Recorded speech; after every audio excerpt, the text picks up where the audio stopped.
Stratoliner was quickly followed by the Lockheed Constellation, which became the defining aircraft of this transitional era, offering tremendous comfort and reliability. On the 19th of April 1944, the second production Constellation, piloted by the billionaire playboy Howard Hughes and Trans World Airlines President Jack Fry, flew from Burbank in California to Washington, D.C. in just under 7 hours, an absolutely extraordinary achievement at the time. On the return journey, the aircraft stopped at Wright Field to give aviation pioneer Orville Wright his final airplane flight, more than 40 years after his first.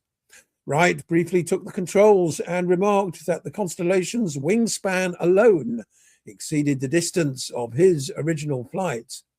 Orville reflected with mixed emotions on the part played by aviation in wartime.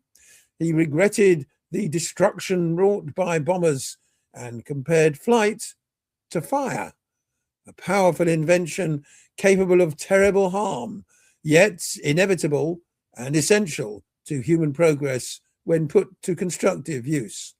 Throughout the late 1940s and 50s, airports were built or expanded and quickly repurposed for civilian use. Their long paved runways, lighting systems, and maintenance hangars allowed large aircraft to operate reliably. In the late 1940s, passengers arriving at these new terminals must have felt like they were stepping into a brave new world shaped by both industrial might and the modern optimism of the mid-20th century. Civil aviation also needed structure. International conventions were established after the war with rules for airspace use, safety certification, and scheduled services.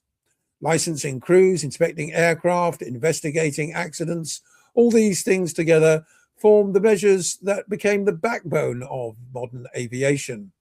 The idea of a managed sky began to take shape, and state airlines expanded rapidly, inheriting routes that often began as military or imperial connections. Private carriers also grew, though many relied on government support during the transition.